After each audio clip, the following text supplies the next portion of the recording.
Bonjour et bienvenue sur Chef. Je suis Sophie Plumer, votre hôte. Avec Chef, je dresse des portraits de femmes et d'hommes engagés dans leur entreprise, passionnés par l'intelligence collective et qui accompagnent leurs équipes de manière positive. Chef, c'est le podcast de ceux et de celles qui sont convaincus que, comme moi, bienveillance et performance sont indissociables.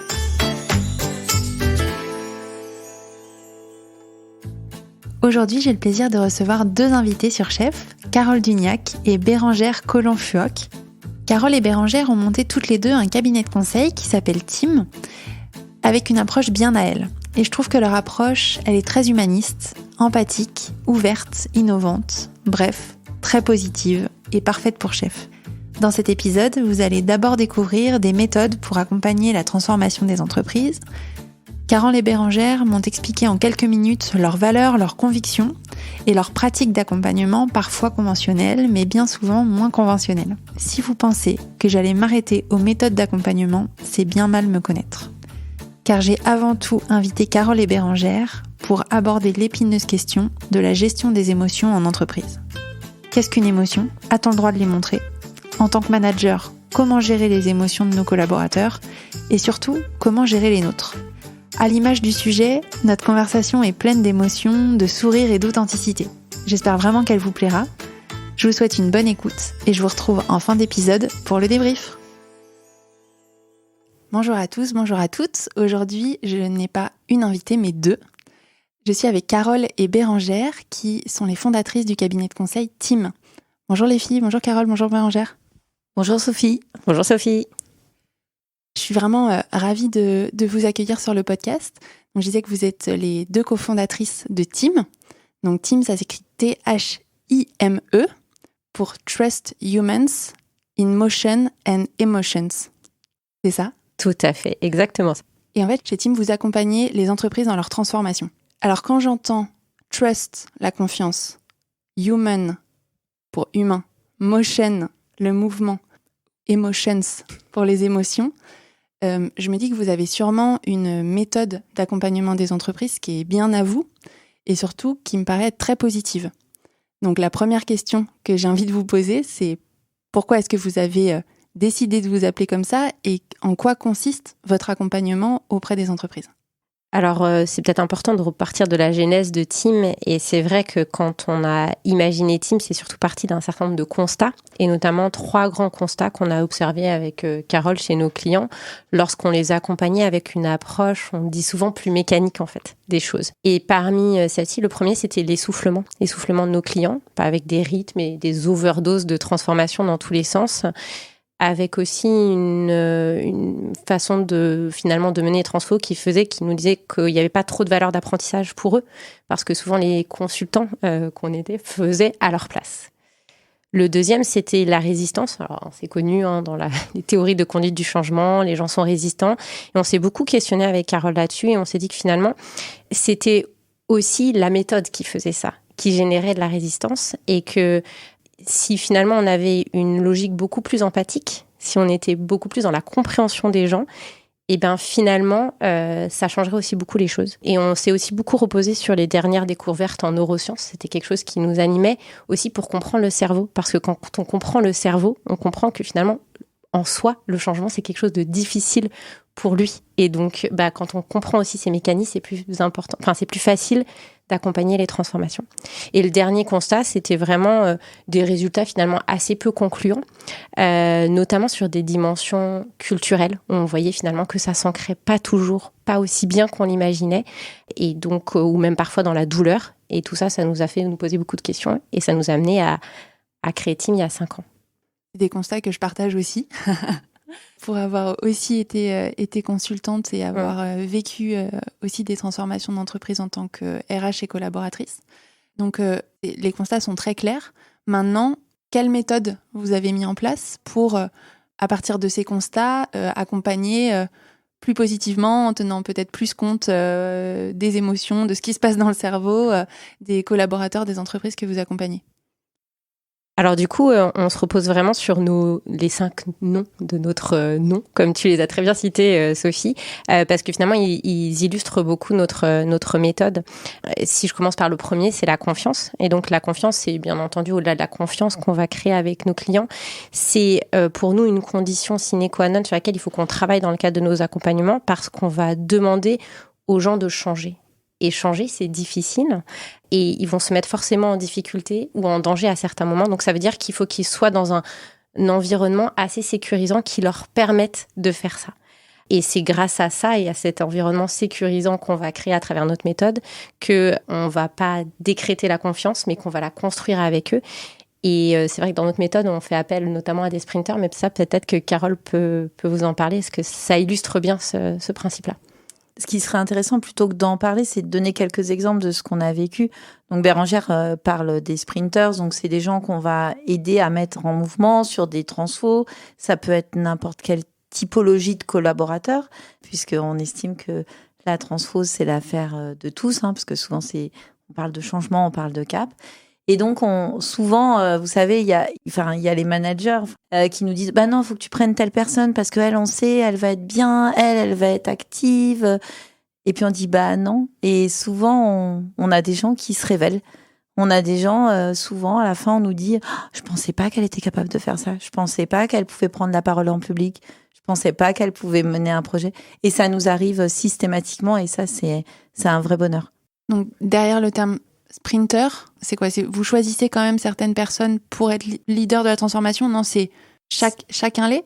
Ouais, c'est vraiment basé sur la base du volontariat. C'est vraiment D'accord, dans sur l'approche. La base du volontariat. Exactement. Alors, il y a des gens qu'il faut embarquer parce que c'est des sachants sur certains sujets, sur certains domaines, etc. Donc, on va aussi aider à les chercher. Mais on a eu toujours cette volonté avec Carole de faire quelque chose sur la base du volontariat parce qu'on est convaincu que les gens qui sont volontaires, ils vont aussi tout donner. Et puis, ça va devenir aussi leur bébé, leur transformation. Et c'est aussi des opportunités de développement parce que Carole parlait de révélation, mais on a vu des gens qui s'emparaient de sujets qui sont en dehors de leur scope de compétences, donc on en revient encore au sujet de la confiance et du cadre, et qui du coup vont se révéler sur d'autres thématiques sur lesquelles c'était pas leur cœur de métier à la base. Ok, mais ils sont motivés, donc en fait ils se donnent à fond et donc ça fonctionne. Ils sont motivés et on leur renvoie du positif en fait. Mais je pense qu'à travers peut-être quand on va parler de la mise en mouvement, c'est ça qui va s'illustrer. C'est vrai que on met aussi en place des choses pour valoriser les gens. Ça c'est aussi super important dans notre approche et dans notre méthode. Et ça tire l'humain quoi. C'est ce que j'allais te dire d'ailleurs, ça fait le lien avec notre H. Exactement. C'est vrai que c'est ça qui nous anime chez Team, c'est la dimension humaine. Quand on s'est posé avec Carole, avec une petite fiche Bristol au café à la Défense pour réfléchir à ce qu'on voulait faire, ce qui revenait vraiment tout de suite, c'est la dimension humaine. On aime ça, on se nourrit des relations toutes les deux. Et du coup, ça veut dire prendre l'humain dans toute sa complexité. Parce que c'est pas simple finalement l'humain. Et si on comprenait tout et tous leurs aboutissants, ça serait trop facile en fait. Et on sait bien que du coup, pour faire bouger une organisation, on peut mettre en place tout ce qu'on veut en termes de processus, d'outils, de gouvernance. Derrière, c'est des gens, en fait. Donc c'est avant tout par eux que ça doit passer et par eux que ça doit partir, si on veut que les transformations fonctionnent. Et donc, pour faire cet exercice-là, on est beaucoup dans l'empathie, tu l'as compris. Et c'est vrai qu'on a réutilisé des méthodes de design thinking. Carole, peut-être que tu veux en parler un peu plus. Oui, mais c'est exactement ça. On aime bien utiliser l'UX design, y compris dans des transformations, tout type de transformation, parce qu'il y a un outil qu'on aime beaucoup utiliser qui s'appelle les cartes d'empathie. Tout le monde ne connaît peut-être pas cet outil-là, mais c'est un outil qui permet de se mettre à la place d'eux, déjà, donc de vraiment se positionner avec un regard différent et de réfléchir avant de se lancer dans tout projet, toute transfo sur qu'est-ce que j'ai envie que la personne voit. Qu'est-ce que j'ai envie que la personne ressente? Qu'est-ce que j'ai envie que la personne dise?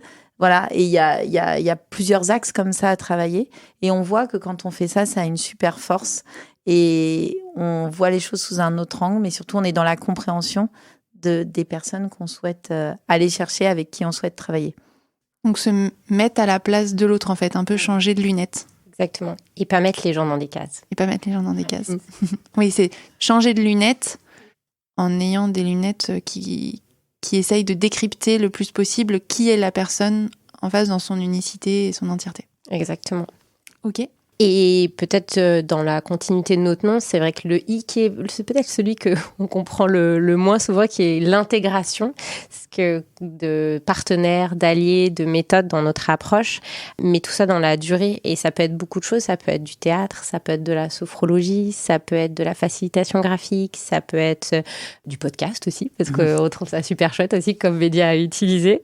Ça peut être de l'équi-coaching, ça peut être plein de dimensions, mais qui vont nous aider à des moments soit à décliquer des choses qui sont difficiles chez nos clients, soit à inspirer, soit à faire prendre conscience. Et voilà, on les a vus souvent un peu one shot, et ce qui nous importait avec Carole, c'était qu'ils nous accompagnent dans la durée. Je vais essayer d'illustrer ce que tu dis, notamment avec l'improvisation théâtrale, qu'on utilise beaucoup quand on nous parle de transformation managériale ou au moins de relation manager, leader. On se rappellera toujours d'un client à qui on devait faire un constat assez fort du décalage de perception entre les collaborateurs et la vision plutôt managériale. Alors, je ne vais pas rentrer dans le détail, sinon il me faut un podcast entier. Mais l'idée, c'était, on a utilisé l'impro théâtrale, et quand le théâtre s'est mis à jouer des scénettes qui représentaient ce qui se passait dans l'entreprise, ce qui se vivait, les managers ont commencé à dire « Mais on parle de nous, là ?» Oui. Ah bon, c'est ça. Et on est passé par... Il y avait un sujet d'infantilisation, donc c'est les scénettes, juste, on parlait de pizza qui sortent du four en une true de maman ultra occupée. Voilà. Et du coup, ce qui était génial, c'est que en tant que consultant, à l'époque, on aurait fait des slides en posant nos constats. Là, on y a mis de l'émotion, on a mis de l'humain, on a mis de l'humour, parce que c'est tout de suite, ça aide. On y a mis de la 3D. Et puis surtout, on a donné la possibilité à ces managers d'exprimer, de taper dans les mains pour dire, bah non, en fait, moi, j'aimerais que ça se passe comme ça, cette scène. Et à partir de là, il y a tout un travail de confiance qui s'est mis. Et on a retravaillé avec le théâtre sur le long terme. Entre eux, ils ont vraiment travaillé là-dessus. Donc voilà, c'était super, quoi. Le théâtre, je trouve que c'est génial. J'avais participé à un atelier théâtre pour parler du sujet du sexisme, et ça a libéré la parole. Enfin, c'était incroyable, et c'était même beaucoup plus fort que la vidéo. Ah, bien sûr. Parce que, comme tu dis, il y a le côté 3D, le côté lien entre les gens, énergie dans une pièce, qui fait que ça n'a rien à voir, en fait. Quand tu vois, c'est juste entre le cinéma et le théâtre, c'est pas les mêmes émotions. Et c'est un peu ce qui se passe aussi. Et donc... je partage. Ça fait en sorte que les gens ne soient pas spectateurs aussi dans le théâtre, parce que du coup, on les met aussi en mouvement. Donc, ça tire le M de Tim. Mais c'est vrai qu'on leur fait faire après des exercices d'impro théâtrale. Donc, par rapport à ce que disait Carole tout à l'heure, après, on a travaillé pendant plusieurs semaines avec eux sur des petits exercices avec de l'impro théâtrale pour travailler sur l'écoute, par exemple. Ils n'arrivaient pas à s'écouter. Et donc, voilà. Et donc, c'est génial, parce que c'est vrai que cette mise en mouvement, on est convaincu que c'est une condition sine qua non pour faire avancer les choses, en fait. Et avec toutes les parties prenantes, c'est managers, collaborateurs, mais ça peut même être aussi des clients, des parties prenantes externes, etc. Et une de nos approches, notamment, c'est, alors on peut parler de foire, de forum. Oui, c'est ça. On aime bien dans nos démarches qu'il y ait toujours des moments clés où les gens vont physiquement être en mouvement. Ça passe par plein de moments, mais si on prend l'exemple de la foire, bon, pourquoi on parle de foire ? Parce qu'on fait référence quand même aux méthodes agiles qui sont derrière et qui font leurs preuves. Mais c'est des moments finalement de partage où les gens peuvent aller piocher, peuvent aller discuter avec tout le monde, peuvent aller voir comment la transfo avance, peuvent donner leur avis, même si j'ai pas pu y contribuer. Et ça marche super bien et les gens adorent. Et c'est des moments de rencontre assez forts et où on met en avant ceux qui ont travaillé sur les sujets. Et voilà. Et souvent, on aime bien aussi raconter l'histoire de ce qui se passe. Donc, on garde des preuves de tout ça, de cette mise en mouvement, comme si on pouvait avoir un livre à la fin, un petit peu de tout ce qui s'est passé. Parce qu'il y a la transfo, mais il y a aussi tout le cheminement de transformation qui est aussi important qu'autre chose, quoi. Et puis, ça fait appel aussi beaucoup à d'émotions, ces moments-là, ces foires. C'est vrai que très souvent, on voit des yeux qui pétillent, on voit Carole parlait tout à l'heure des sprinters, etc. C'est aussi dans ces moments-là, souvent, qui sont révélés, en fait, et que des managers viennent nous voir et nous dire « waouh, c'est impressionnant, cette personne-là, je pensais pas la voir dans cette posture, etc.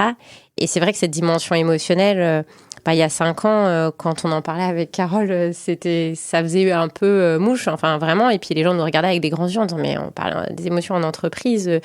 C'est décalé, c'est pas approprié, et est-ce que vous êtes sûr de vous, etc. Mais on n'a rien lâché parce qu'on y croyait à fond, parce qu'on croit à cette dimension humaine, et que en fait, l'humain, il vient en entreprise avec ses émotions, en fait. Donc, pour nous, c'était essentiel et primordial de l'adresser et de savoir mieux les comprendre et les accueillir.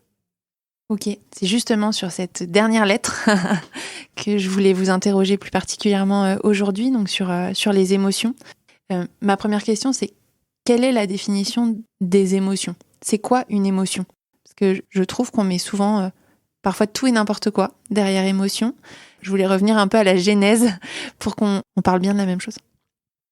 Alors, elle est intéressante cette question, Sophie, parce que quand on cherche, il y a de l'étymologie, il y a tout ça. Et puis, c'est quelque chose qui est très, très parlant, en fait, dans la définition, et qui est aussi très dépendante de qui va la définir et sous quel angle on la prend. D'où ta remarque. Déjà, peut-être ce qui est intéressant, c'est de revenir à l'étymologie du mot avant d'essayer de le définir et pour comprendre en quoi ça nous pas préoccupe, mais fait complètement partie de ce qu'on est et de ce qu'on fait. Émotion, ça vient du latin movere. Et movere, ça veut dire mettre en mouvement.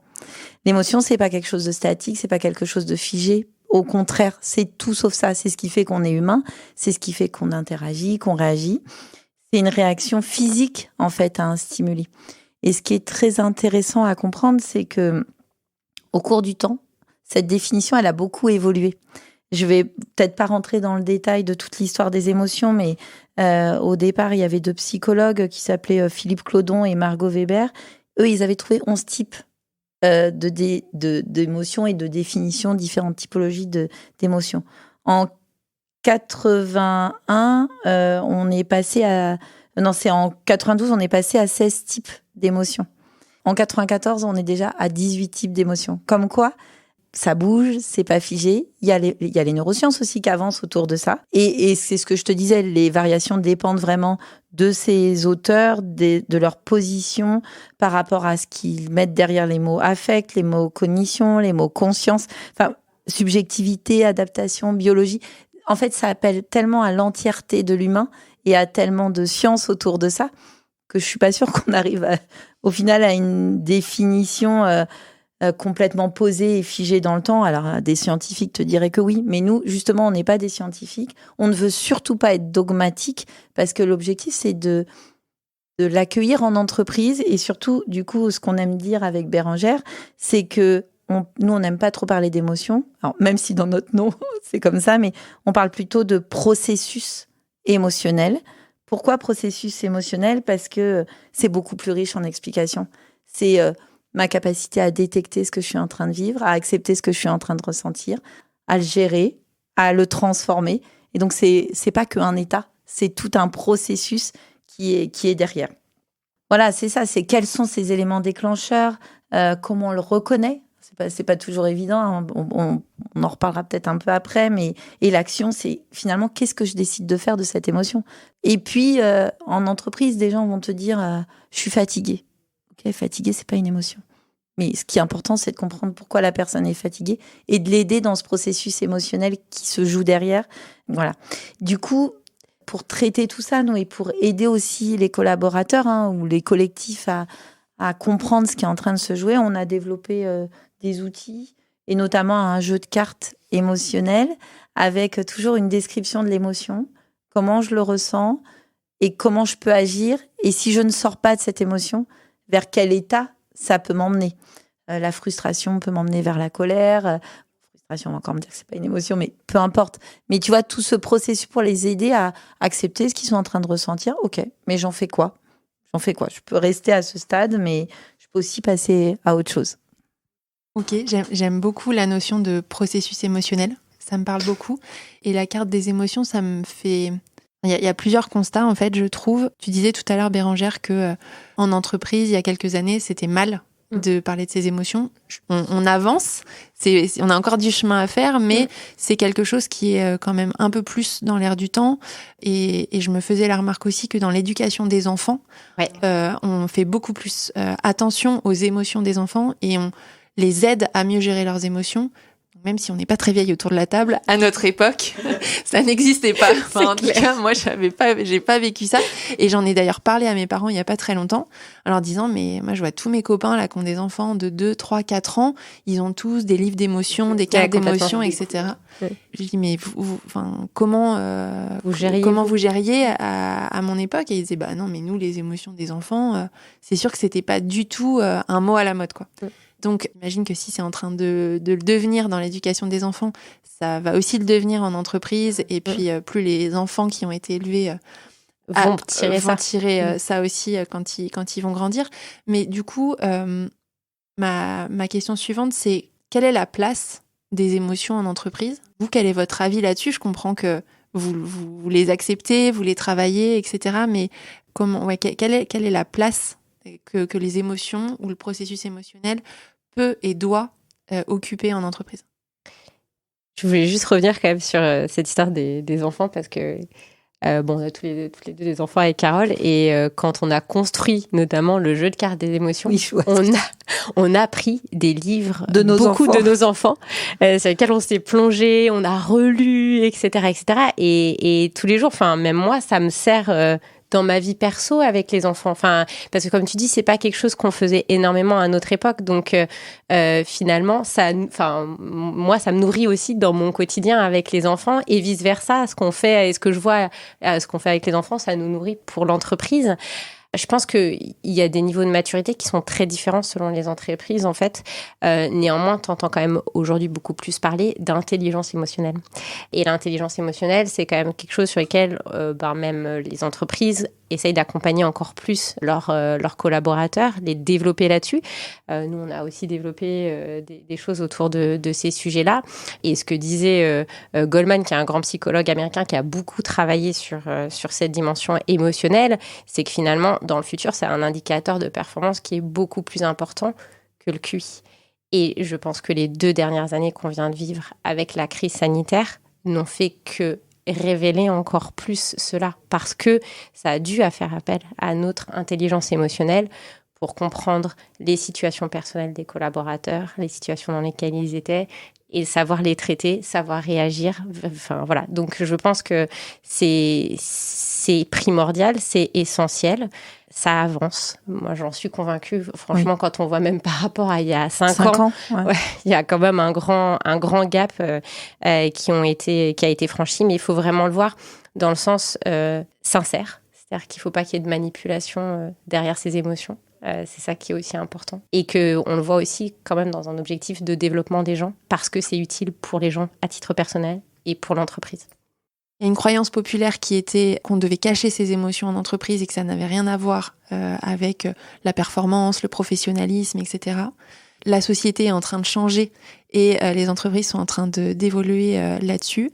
Vous nous avez expliqué quelques méthodes pour la manière peut-être de susciter avec les lunettes d'empathie. Enfin, je mélange plusieurs notions, mais voilà, il y a un peu la manière peut-être d'accueillir certaines émotions, peut-être de les détecter. J'aimerais qu'on aille encore un cran plus loin dans la compréhension, dans la détection des émotions en entreprise, et aussi en fait comment on les utilise à bon escient pour transformer les entreprises. Comment est-ce que les émotions peuvent être un facteur clé de succès dans la transformation des entreprises? Alors, cette question n'est pas très facile quand même. Merci Sophie. Et si tu me parles de retour sur investissement de la gestion des émotions, je ne vais pas te répondre à cette question-là. Non, je rigole parce que effectivement, nous, on est convaincus que c'est un facteur clé de succès, ou du moins, c'est parce que le facteur clé de succès, c'est l'humain. Et savoir gérer l'humain dans son entièreté. Alors, quand je dis ça, je ne me dérobe pas à la question et je vais y répondre. À partir du moment où tu es en capacité d'accueillir une émotion, d'avoir mis un cadre émotionnel rassurant, parce que Bérangère en parlait tout à l'heure, je crois, c'est super important, parce qu'il ne suffit pas de dire je vais traiter, je vais gérer. Il faut que le cadre dans lequel je puisse l'exprimer et je puisse agir soit super bienveillant, rassurant, sécurisant. On aime dire, et on le dit très fortement à nos clients, qu'ils quand on traite les émotions, on ne porte pas de jugement. Ça, c'est super important. C'est pour ça, avant que ce soit un facteur clé de succès dans l'humain, il y a quand même des règles et on ne fait pas ça n'importe comment. On le voit bien déjà à titre perso. Ça peut vite déraper. Donc, à titre pro, t'imagines bien que c'est pas évident. Et du coup, en quoi ça va être important pour les transfos, pour les entreprises, c'est que à partir du moment où un collaborateur arrive à exprimer, je vais te donner des exemples très concrets. Ce matin, j'arrive et je suis pas bien, j'ai vécu un truc, etc. Ok, tu vas comprendre que sa réaction en réunion pourrait être différente. On en recitera peut-être quelques exemples tout à l'heure. Mais la personne, rien que le fait d'exprimer, va se poser 2 secondes et va se dire « Ok, je laisse ça de côté, je comprends pourquoi je suis comme ça, mais c'est pas la faute des gens qui sont autour de moi. » Donc maintenant, je suis dans ma réunion, j'y vais, je me mets dedans, je vais agir, je vais gagner en efficacité. Si je garde ce truc-là pour moi, si j'arrive pas à l'interpréter, si on m'aide pas, tu vois, ta journée peut être vite polluée. Et donc, je vais parler de réunions, mais toutes les réunions, les actions, tout ce que tu as à mener va être pollué par ça. Et donc, tu vas automatiquement perdre en efficacité. Il y a aussi des éléments, mais qui sont importants à comprendre. L'émotion, elle est ce que tu es. Et donc, tout au quotidien est régi par ça. Donc, quand tu dois prendre une décision, quand tu dois monter une équipe projet, quand tu dois répartir une activité, quand tu dois avancer de façon matricielle. Voilà. Et à partir du moment où j'arrive à capter ça, capter ce qui se passe en face, je vais peut-être prendre mes décisions un peu différemment, un peu plus posément, ou du moins en toute conscience et en toute compréhension. Voilà. C'est quelques exemples de dire en quoi c'est un gain de performance. On ne peut pas parler de gain de performance direct, mais à partir du moment où on est convaincu que la performance, c'est quand même l'humain dans les organisations, voilà, ça met beaucoup de choses en perspective. Ok, c'est super clair. Tu parles de cadre sécurisant et d'accueil des émotions. Je veux bien que vous puissiez peut-être m'expliquer ou réexpliquer un peu concrètement comment faire. Si moi, je suis manager ou chef de projet, chef d'entreprise, j'ai envie d'avoir un cadre sécurisant pour accueillir les émotions et faire en sorte que mes collaborateurs ils puissent mieux gérer leurs émotions au travail. Comment je fais ? Peut-être au quotidien, oui, et pas dans une logique de programme de transformation où là, il y a peut-être plein de choses qui se mettent en place. Ouais, au quotidien, je pense qu'il y a déjà une sensibilisation à l'émotion, à ce que c'est, sans, une fois encore, comme disait Carole, être dogmatique. L'idée, c'est surtout pas ça, et c'est pas grave si derrière, dans leurs équipes, les gens expriment plutôt du sentiment. L'idée, c'est qu'il y ait de l'expression et qu'il y ait de la discussion. Donc, il y a besoin d'avoir cette sensibilisation et de comprendre que moi, en tant que manager, quand je vais accueillir ça, je dois l'accueillir sans juger. Carole en parlait tout à l'heure. Et donc, ça veut dire que si j'accepte que les gens s'expriment, si quelqu'un va me dire je suis en colère ou je suis frustrée quand il y a ça, je ne vais pas porter un jugement sur cette personne pour dire c'est quelqu'un qui n'arrive pas, par exemple, à prendre du recul. Et donc, voilà, c'est vraiment d'arriver à dissocier ce côté expression de ma casquette managériale, peut-être, du quotidien, etc. Et se dire, tu sais, souvent on parle de manager-coach. Dans cette posture-là, je vais plus être dans une dimension de coach que de manager direct parce que je dois prendre du recul par rapport à ce que la personne dit et comment elle s'exprime. Donc ça, j'allais dire, c'est plutôt de la sensibilisation, donc de bien comprendre et de bien fixer ces choses-là. Et après, il y a un certain nombre d'outils qui peuvent mettre en place et sur lesquels nous on peut les accompagner. Enfin, on les accompagne. Ça peut être par exemple, je mets en place dans mon stand-up d'équipe une dimension. Donc c'est mon point d'équipe que je fais tous les jours. Je commence par une émotion. Potentiellement, je peux laisser l'expression à l'émotion pour que quelqu'un dise voilà comment je me sens aujourd'hui, et ce qui nous permet, une fois encore, comme Carole disait, de comprendre comment les gens sont, dans quel état émotionnel, et comment après collectivement on agit dessus pour faire avancer l'équipe, les projets, les sujets qui sont en cours, etc. Je ne sais pas si tu veux rajouter d'autres choses. Non, c'est ça, c'est en fait avoir des temps et des espaces où c'est OK de s'exprimer sur ces sujets-là et sans jugement. Et l'élément aussi super clé, c'est s'il y a du hors-jeu, ça siffle. Alors là, vous avez vu, je passe au sport là. Mais donc, c'est ça aussi qu'on va appeler. C'est aussi, il faut être empathique. Il faut avoir quand même certaines qualités de relations humaines. Et c'est pour ça que même se lancer là-dedans, il faut accompagner. C'est parce que c'est souvent à l'initiative des leaders de mettre ce cadre. Voilà, il faut les accompagner, leur expliquer ce qui va pouvoir se passer, que c'est humain, que c'est pas grave. Et que voilà. Et souvent, les gens qui ont ces espaces pour pouvoir s'exprimer, ils vont le faire en toute sincérité, en toute honnêteté. Ils vont pas essayer de faire passer un message. Ils vont pas voilà. À partir du moment où la démarche est sincère, je pense que ça marche plutôt bien. Et donc après, comme c'est Bérangère, tu as plein d'outils. On parlait des cartes. Mais ça peut être aussi des cartes. Je sais pas si tu connais, Sophie, le jeu Dixit, là. C'est un jeu avec très imagé. Voilà, c'est déjà ça, c'est une façon de s'exprimer, c'est une façon de pouvoir poser des mots. Et après, pour ceux qui peuvent aller plus loin, là, il peut y avoir des espaces vraiment dédiés à de la régulation, à des choses comme ça. Mais déjà, rien que le faire un tour de table et de dire comment t'abordes cette semaine, comment tu te sens, c'est quoi, donne-moi une émotion, donne-moi un mot. Nous, on le fait beaucoup avec tout type de collectif et les gens s'y prêtent très bien. Et souvent, d'ailleurs, quand on propose ça, tu vois, sur des temps, on nous dit... Nos donneurs d'ordre nous disent non mais t'es sûr, ils vont pas le faire. J'ai un exemple encore il y a pas très longtemps sur un codir. Tu peux pas leur demander ça. Et les gens ont adoré et les gens étaient hyper heureux de pouvoir s'exprimer. Ils se sont dit finalement ça nous rend tous un peu plus humains dans ce codir et on n'est pas simplement avec notre costume de directeur financier, de DRH. Enfin, tu vois ce que je veux dire. Ouais, je vois très bien. Là, j'ai maintenant envie de m'adresser aux managers et aux chefs d'entreprise que vous êtes. Bérangère, tu disais que dans les stand-up, par exemple, on peut demander, et c'est même une bonne pratique de demander à ses collaborateurs comment ils vont, quelles sont leurs émotions, etc. Déjà, est-ce que vous le faites avec vos équipes ?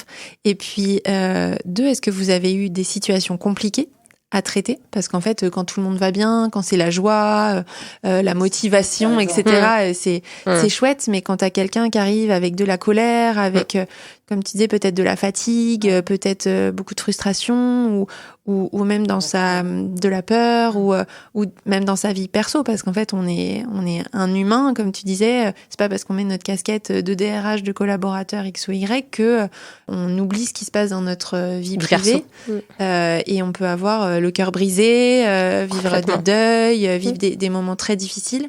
Et donc, vous, en tant que manager, quand vos collaborateurs, ils vous amènent ça sur la table, déjà, est-ce que c'est déjà arrivé ? Et comment vous gérez ?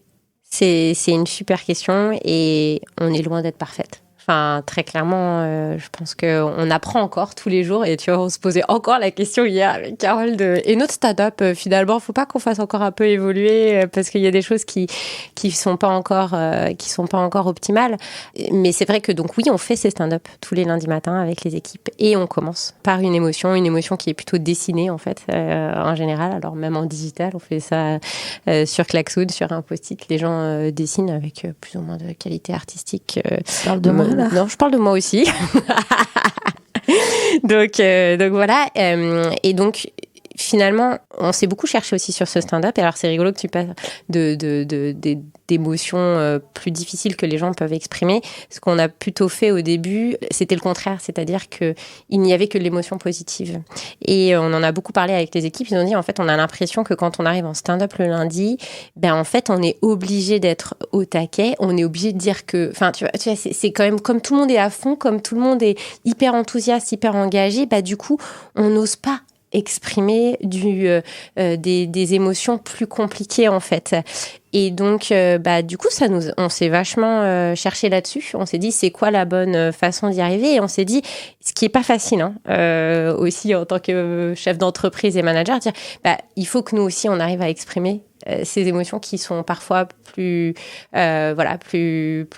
impactantes. Donc ça pas plus impactantes mais c'est vrai, quand t'es manager, t'as toujours envie d'être dans le positif. Et c'est s'autoriser aussi à dire, ce matin, j'arrive, je suis frustrée, ou ce matin j'arrive, j'ai vécu un week-end difficile comme tu dis, ce matin, enfin voilà, et donc ça on est vachement passé par cette étape-là avec Carole, d'exemplarité aussi, parce que les équipes nous le demandaient aussi, et donc ça je pense que on y est arrivé, ça y est, ça marche, ça marche plutôt bien, les équipes savent exprimer à la fois tout type d'émotions qu'ils ressentent à tout moment. On va pas les traiter en stand-up. En revanche, ça va être un indicateur pour Carole et moi. C'est-à-dire que nous, on s'appelle, je pense, 15 fois par jour. Matin, midi, soir, tout le temps, quoi. Et donc, on va se dire, bon, OK, là, on sent que cette personne, c'est plus compliqué. Donc, ça veut dire qu'il faut qu'on soit hyper attentif. Donc, ça aussi, c'est faire appel à notre propre intelligence émotionnelle, aux signaux faibles, aux comportements qu'on peut voir en physique ou en distanciel. Et le distanciel nous a aussi beaucoup bousculé sur la façon de détecter les choses ou du coup moins bien les détecter. Donc, qu'est-ce qu'on fait pour y arriver ? Donc ça, voilà, c'est un outil qu'on utilise beaucoup, qui doit évoluer au fil du temps. Ça, j'en suis convaincue, parce que le collectif évolue en fonction de sa capacité à gérer les émotions. Donc, on doit tout le temps se questionner sur ce qui fonctionne et ce qui fonctionne pas. Et surtout, après, d'y remettre de l'individuel. Parce que ça nous permet derrière d'aller chercher les uns et les autres pour travailler avec eux en fonction de ce qui va ou ce qui va moins bien. Et Sophie, tu avais une question aussi dans les difficultés, je trouve, et comment on le gère. Il y a un sujet sur lequel on se pose encore beaucoup de questions, mais qui est très lié à notre équipe. On vous a expliqué avant tout ce qu'on faisait, donc tu vois que nos équipes, elles sont hypersensibles à ces sujets-là. Donc on a des gens qui sont forcément très centrés sur l'humain et qui agissent beaucoup avec leurs émotions. Et donc on a un sujet qui s'appelle la contagion émotionnelle à traiter dans notre équipe, qui n'est pas toujours simple, qui peut être dans les deux sens.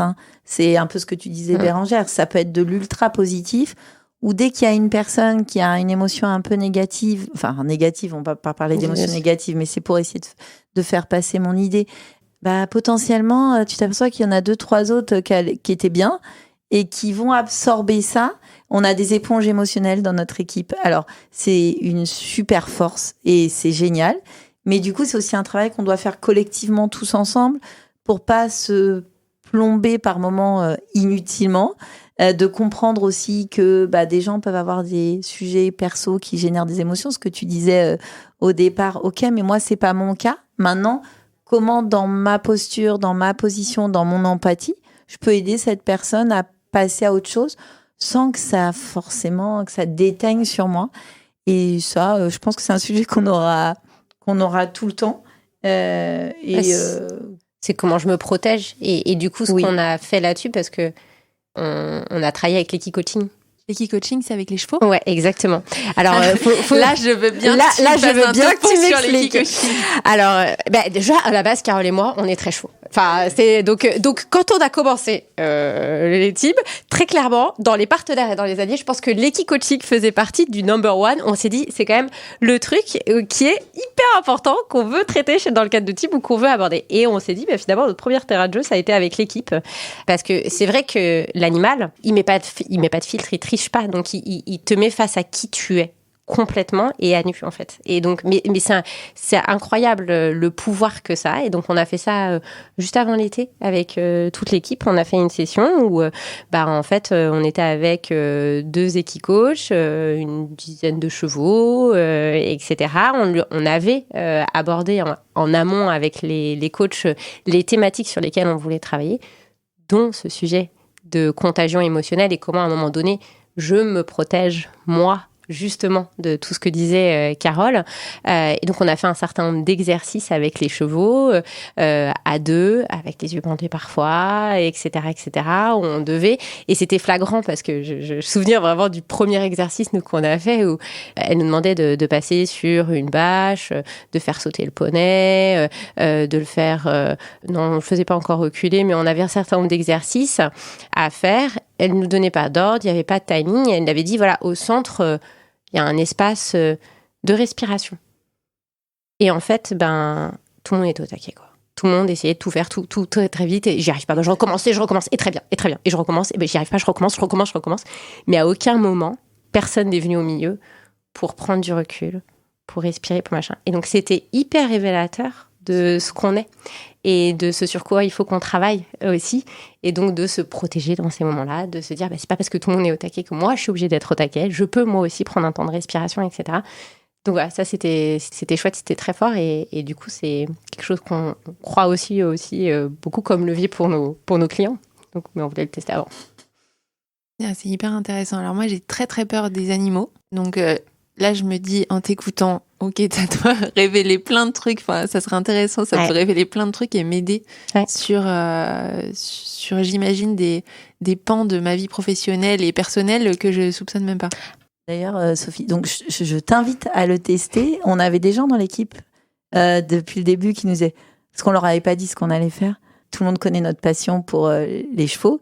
Ils disaient, vous allez pas nous emmener dans un centre équestre, vous allez pas nous emmener dans les chevaux. Et tu te retrouves au milieu du manège quand même, avec 10 poneys en liberté autour de toi. Bon, là, vous voyez pas la tête de Sophie, mais on peut essayer de vous prendre une photo. Et justement, il y avait des zones, parce que tu as le droit de pas être à l'aise avec ce qui est en train de passer, tu as le droit d'avoir peur, tu as le droit de... Et bon, je vais pas reciter l'exemple de Bérengère, mais c'était assez révélateur. Et après, rassure-toi, si un jour t'essayes, les coachs sont là pour ça. Les animaux qui sont là sont plutôt pas ceux qui vont t'agresser. Donc, tout se passe très bien. Mais tu as raison, c'est super révélateur dans ma posture, comment je me positionne, etc. On a travaillé sur poser des limites aussi. Et ça a été avec l'animal, du coup. Là, j'accepte pas. Et c'est super intéressant. Enfin, vraiment très, très révélateur.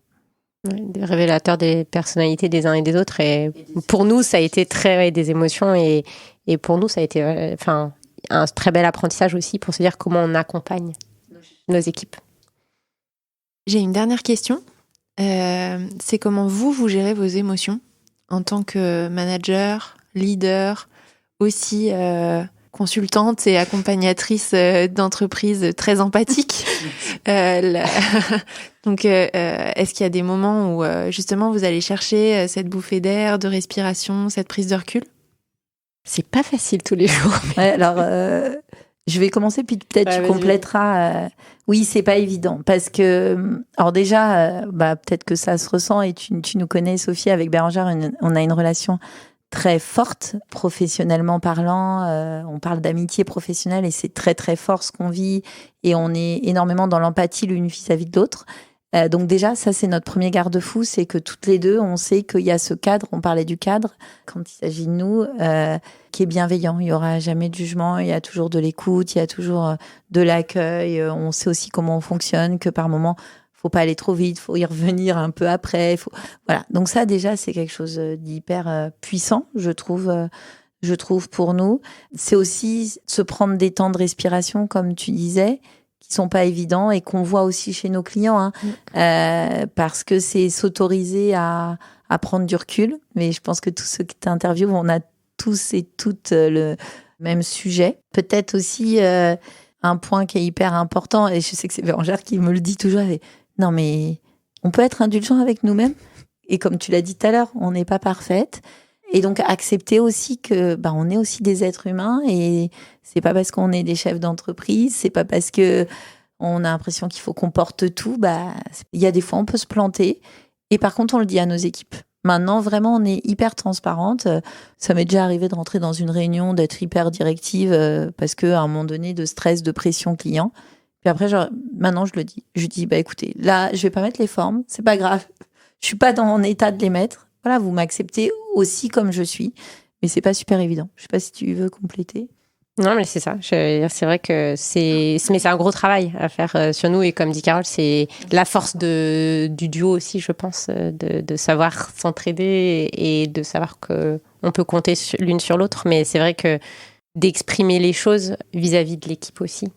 Et ils nous le disent souvent, ils nous l'ont beaucoup dit, de quand c'est plus difficile. Le confinement, il y a un bon exemple de quelque chose qui a été difficile pour nous, quand on a dû prendre des décisions de mettre les gens au chômage partiel, etc., etc.